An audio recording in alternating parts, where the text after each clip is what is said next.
Hey everybody, it is Gino coming at you to break down Dern versus Jan. We had a week off. I was dying to get back up and working on this stuff. This is what I love to do, so I am excited to break down this card. I really think this is an underrated sleeper card. I think that people aren't really giving it a chance, but I could see this being entertaining and having some really great fights on it. Before I get started and go through each fight by fight, from a DraftKings angle and a betting angle, do me a favor and hit the like on this video, subscribe to the channel if you have not done that yet, and then leave me a comment on what you're thinking about this card. I'd love to hear from you. If you don't have anything like that, just hit me with a letter, a W, something just to help the algorithm of the channel grow. All right, first we have Jan versus Mackenzie Dern. I like Mackenzie Dern here. I think it goes over 2.5 rounds. I don't see her submitting her. If you look at Mackenzie Dern's history, she went to decision against Rodriguez, one of the better fighters. Then she fought Nina Nunes, who I think is garbage, and then she got a round one submission win. Okay, good. That's what she did. That's what you do. Then Torres, who's, she's all right. She got a decision win against her. And then Marcos, she got a round one submission win. I think that it's kind of telling to the competition of what she does. I think that Jan deserves some respect as a fighter. I think she's a good fighter, so I don't think Dern's just going to come in, balls out, and submit her. That's not how this is going to go here. I really think that she's going to be strategic and get her down over time. She could land a submission later, but I don't see it happening early. Jan actually could get a KO TKO. I don't mind that plus 600 KO TKO mark she's coming with here. It is a 5-round fight. It'll be interesting to see what happens as the fight goes further and progresses. The one thing is, neither girl has particularly a lot of volume. Now, Jan does have takedown ability, but is she really going to use that against a person like Dern, who you get her to the ground and it gets really dangerous there? I don't think so. So there are worlds where this fight does not end up in the optimal lineup either way.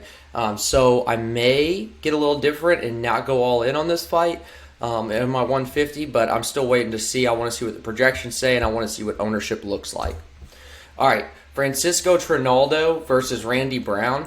If you look, Francisco Trinaldo, that drives me nuts when I get the scroll bar right there.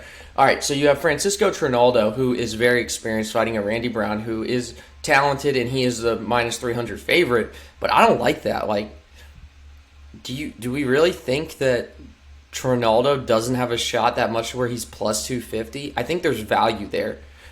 He's $6,900, so I usually don't like playing $6,900 fighters on DK, and I'm not going to make an exception here because while I do think Trinaldo could win this fight, I think that he's $6,900. I think I look at the math perspective of it. He probably won't win this fight. He is getting older. He is quite durable, but I could see it going decision in a really ugly, greasy decision for Randy Brown. I'm going to be light on him. I may even fade him at $9,300, and I'm not going to play Trinaldo. Because even if Trinaldo wins, I don't think he scores well in DraftKings. Trinaldo's plus 500 to get a decision. If you look at Randy Brown, he's plus 120 to get a decision, plus 240 to get a KO, TKO, and plus 500 to get a submission. So the odds aren't bad for a finish. I just don't see it happening here against a guy like Trinaldo. Daniel Santos versus Castaneda. All right, first dog of the card. I like Santos. I think he can get it done here. $7,400 on DraftKings. He's plus 180. I think there's serious value here. I'm going to bet him straight up. He lost a decision to Julio Arce, and Arce had 127 significant strikes to Santos 49, but I think that was a rough fight for Santos. I don't think it was the best showing that you could have seen on him, so I think he gets back on the mark here. And then I look at the other odds, and it's plus 180 for the fight to end in KO TKO. And I kind of like that. I kind of like the odds of that. And so I go further and I look at Santos, who's plus 180. Well, he's plus 500 to get a KO, TKO, and plus 350 to get a decision. So that tells us there's a good chance between those two. If he can get a finish here at $7,400 and as a young prospect, at low ownership, he could be optimal. So I like that. But I'm going to be elevated on both because if we go on the other side, Castaneda's no walk through the park. He went decision against Nathaniel Wood and lost. Nathaniel Wood's a good fighter. He had 3 finishes in a row. Outside of that, That is something to take into account because he can get a finish as well. He's $8,800. I like this fight. I think both guys are priced reasonably on DraftKings. I think they're worth a lot of investment. I'm close to saying all in, but there's a couple others that I'm really leaning towards the all in. So I'm not going to say all in on this fight. And the other thing is Castaneda fought Nathaniel Wood on short notice. And to go to decision against a good fighter like that on short notice, I think that should be noted. But I do think Santos can pull off the upset here, and I'm picking Santos to pull off the upset. Trevin Jones versus Barcelos. All right. $9,000 Barcelos. I like him. I think he gets it done. But this is an all-in fight. Because Trevin Jones, he's low volume, but he's got a lot of power. He's plus 500 to get a decision, but he's plus 550 to get KO TKO, and then plus 1,100 to get a round 1 KO TKO. So those lines make me like Trevin Jones, and if he can win, him getting it done early and getting that early finish bonus at 7,200, that will pay very nicely. You look at Barcelos, on the other hand, he's $9,000. This is why I'm saying I want to go all in on this fight. 9,000 is not crazy. I think that's a nice price range, and I think it can go overlooked in terms of ownership, especially in like a mini-max type deal. Two of his recent decision losses are to Henry and Valiev. They're respectable losses, but I mean, still has those 2 losses on his record, so that's something to account for. And if you look at his 9-fight winning streak prior to the dropping the 2 straight that we just mentioned, he had 5 finishes mixed between submissions, KOs, TKOs, and he also beat said Nurmagomedov. The last name's got to count for something, right? I mean, I don't think Nurmagomedov is he's got a decent record, but I don't think he's all that, like compared to Cousin Umar and guys like that. But, I mean, something to be noted. And then if you look at the odds, he's plus 300 to get KO TKO. My pick is for him to get the KO TKO. The under 2.5 is plus 115, which is another route you can go in the betting market. But I'm going all in on this fight for DraftKings because I see it scoring well. Don Shainis versus Sadiq Youssef. I'm not even going to overthink this. You see what I have on the bottom there? Shainis, I didn't put odds. I just put not going to win. It's not going to win. This is minus 900. Yusuf's going to win. If you do anything, you can do the KO, TKO, but I don't like doing props for value because, those are iffy. He's minus 150, though, to get a KO, TKO, which makes me say I like him. But my thing is he's got to get that. At $9,500, he's really going to have to put on a performance. He does get anywhere from 70 to 110 significant strikes. He has a 68% takedown defense, which I don't see Shainis really even testing that. But I just don't know if Yusuf's volume is going to be enough to pay that $9,500. So I could see myself going underweight on him in DraftKings in order to get some leverage on the field. Borshev versus Davis. I like Borshev here. He's another dog play, $7,600 to $8,600. I like that. I like these price range guys, and you see I'm all in on this fight as well because I think this is where the gold is at, is with these 8,600, those people sub 9K, and then with the $7,000, mid $7,000 fighters, because I feel like they always end up in an optimal lineup. And here's what I'm thinking: their prices aren't outrageous. You look at Mike Davis, who's plus 225 KO, TKO, and then plus 450 to get it done in round 1. So if he gets an early finish bonus at $8,600, I don't see many worlds where he's not in the optimal. He is plus 200 to get a decision, which, he still has 2 to 3 takedown upside. He can get some control time. He gets some strikes in.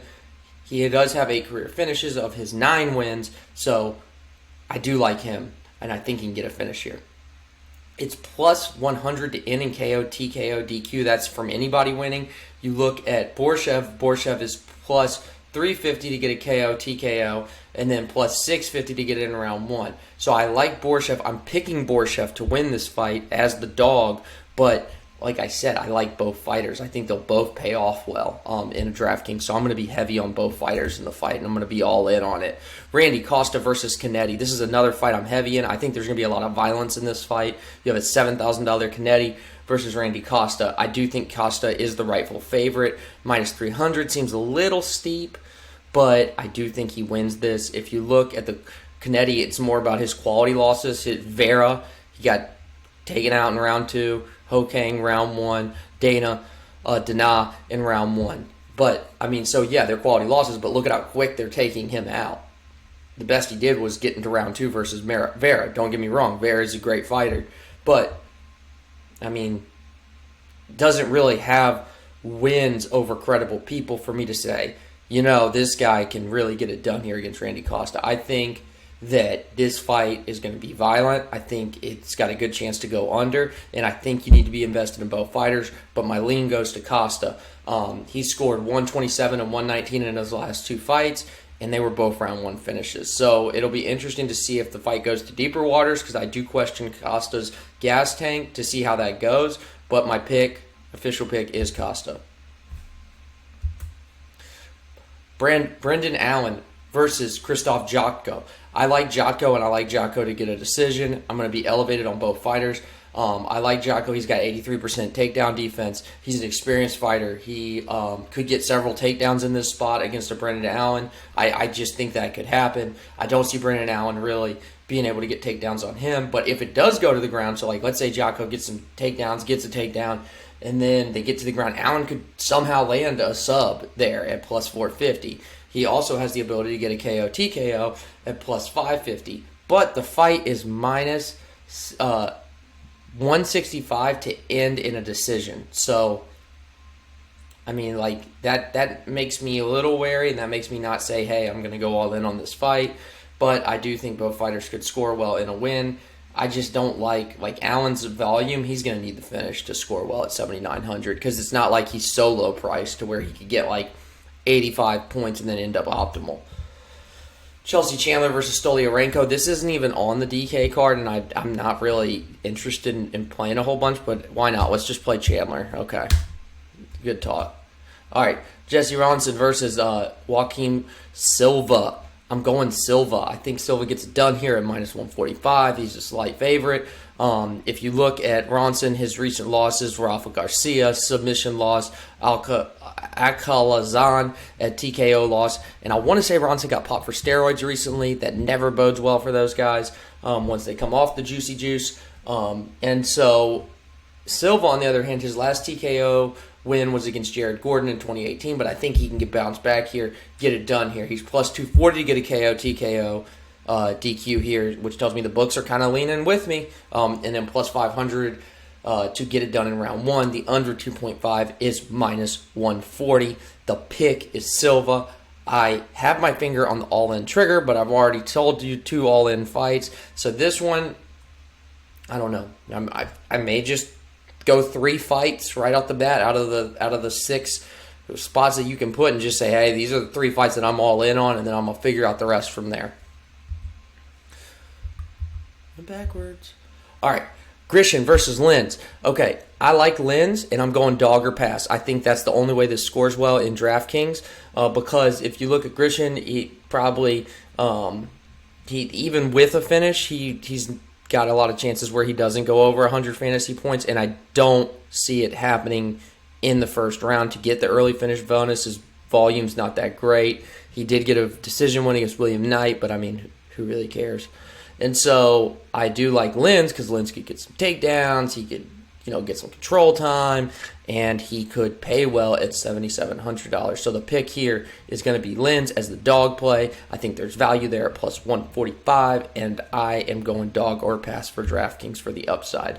Latifi versus Oleinik. This is actually like the one I'm like really excited for, because 2 OG, triple OGs fighting. They said Oleinik's going to fight till he's 50. My goodness. He's like, somebody said he was fighting like at 98. I was in the 3rd grade. Like, what the heck? But anyways, all right. Latifi is going to be is a hard match for Oleinik. Oleinik is a submission guy, and I get it. Like, Latifi can take him down, and that plays into Oleinik's hands because Oleinik's the submission guy. But Latifi is thick. Like, that's going to be tough, and Latifi will lay on you. And I think Latifi is heavy-handed. It's kind of been sloppy as of recent, but who's to say he can't land one and just put out Oleinik? Oleinik's been put out before, but I mean, he's fought 76 freaking times. That's quite a few times. That's a large that's a large data pool to pull from to end up getting finished a couple times. But I do love the fight, under on the fight, and this is a fight that I see myself possibly going all in on. So, yeah, I really like the fight. 8,700, 7,500. It's a good fight for DraftKings. Tabitha Ricci versus Panay, final fight. I do like Ricci to get a submission here. I'm not playing Panay in DraftKings. And you see that like my ownership is light on Ricci because I'm not that confident in Ricci doing it. I don't like her $8,900 price tag. She doesn't score well in a decision, and she's minus 115 to get a decision, which tells us there's good odds of that. The fight is minus 250 to end in decision, so I'm just gonna like be real light on that with Ricci. Unless some projections come out and change my mind, that's where we're at with that. All right, guys. Hey, thanks for hanging in there with me. That is the full card breakdown. If you have any questions for me, hit me up. I'm on Twitter. I'm on the Discord for DFS Army. DFS Army's where I'm getting all my stuff from. It's where I'm contributing from. So if you have any questions, hit me up there. There's also great guys like Big Marley, all that, who will work with you as well. My link is in the description of the video to DFS Army. You can get 10% off now. We've been taken down. We actually just had a millionaire crowned from the DFS Army. Guy took down the million maker week 1 of NFL. So come check us out, and I look forward to hearing from everybody. Don't forget to subscribe and like. Thank you.